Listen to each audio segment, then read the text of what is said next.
আসসালামু আলাইকুম রহমতুল্লাহ। সুপ্রিয় দর্শক মন্ডলী, আজকে আমরা হাজির হয়েছি একটি চমৎকার শিক্ষণীয় ঘটনা নিয়ে। একজন বিজ্ঞ আলেম একটি ঘটনা এভাবে বর্ণনা করেন যে একটি দেশের রাষ্ট্র পরিচালনা ছিল অনেকটা অদ্ভুত এবং ভিন্ন। সেখানকার যারা জ্ঞানী গুণী ছিল তারা কোনো ব্যক্তিকে কোনো নির্বাচন ব্যতীত তাদের যাকে পছন্দ হতো তাকে 5 বছরের জন্য রাজা বানিয়ে দিত, তাকেই দেশ পরিচালনা করতে হতো। সে 5 বছর নিজের ইচ্ছা মতো শাসন করত, কিন্তু তাদের একটা নিয়ম ছিল যে 5 বছর পূর্ণ হলেই তাকে গভীর জঙ্গলে ছেড়ে আসা হতো, কোনো থাকার সুব্যবস্থা ছাড়া। চাহে তাকে সেখানে বাঘে খেয়ে ফেলুক অথবা অন্য বন্য পশু আক্রমণ করে তাকে মেরে ফেলুক, তারা সেই রাজার কোনো ধরনের কাকুতি মিনতিকে গ্রহণ করত না। তো তাকে অবশ্যই ফেলে আসা হতো এবং সে সেখান থেকে কোনোভাবেই মানব বস্তিতে ফিরে আসতে পারত তা সম্পূর্ণভাবে নিষিদ্ধ ছিল, তাকে আসতেই দেওয়া হতো না। এরপর তারা নতুন রাজা নির্বাচন করত, সেও 5 বছরের রাজত্বের পর একই অবস্থার শিকার হতো। এজন্য যারা রাজা হতো তারা তাদের 5 বছর রাজত্বকালে তাদের ইচ্ছা মতো গুনাহ করত,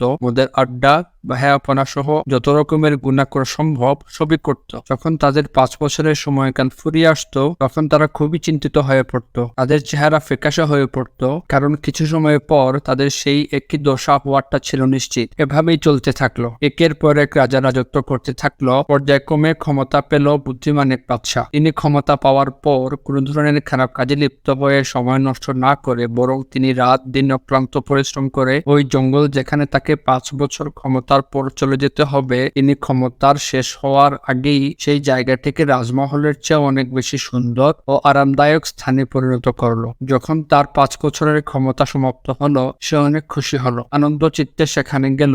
এর কারণ হচ্ছে সে এমন স্থানে যাচ্ছে যেখানে সব সময় তার বাদশাহী চলবে, কেউ তাকে দাঁড়াতে পারবে না। এই ঘটনা থেকে আমরা কি শিক্ষা পাই? এই ঘটনা থেকে আমরা শিক্ষা পাই, ওই বিজ্ঞ আলেম ঘটনা শিক্ষা এভাবে বর্ণনা করেন যে ওই 5 বছরের রাজত্বের সময়টা হলো মানসিক জীবন। মহান আল্লাহ পাক মানুষকে একটি নির্দিষ্ট সময়ের জন্য দুনিয়াতে পাঠিয়েছে। এই জীবন শেষ হওয়া মাত্রই তার প্রিয় আত্মীয় স্বজনরা তাকে অন্ধকার কবরে একা ফেলে চলে আসবে। চাহে সে সেখানে কঠিনতম ও ভয়ানক আযাবের শিকার হলেও নিষ্ঠুরভাবে তাকে সেখানে ফেলে আসবে। কিন্তু সে যদি সংক্ষিপ্ত জীবনে আরাম আয়েশের চিন্তা না করে বরং আল্লাহ তাআলার আদেশ মতো নিজের জীবন অতিবাহিত করে, 5 ওয়াক্ত নামাজ যথাসময়ে জামাত সহকারে আদায় করে, সব ধরনের গুনাহ থেকে নিজেকে বাঁচিয়ে রাখে, মানুষের সাথে সবসময় ভালো আচরণ করে, তাহলে সেই সামান্য কষ্টের বিনিময়ে আখিরাতের চিরস্থায়ী এবং দুঃখমুক্ত জীবন লাভ করবে। সেখানে সে যা চাইবে তাই পাবে, কোনো নিয়ামত ফুরাবে না এবং মৃত্যু আসবে না। অপরদিকে সে দুনিয়ার এই সংক্ষিপ্ত জীবনে নিজের ইচ্ছা মতো অতিবাহিত করলে তার জন্য পরকালের অত্যন্ত ভয়াবহ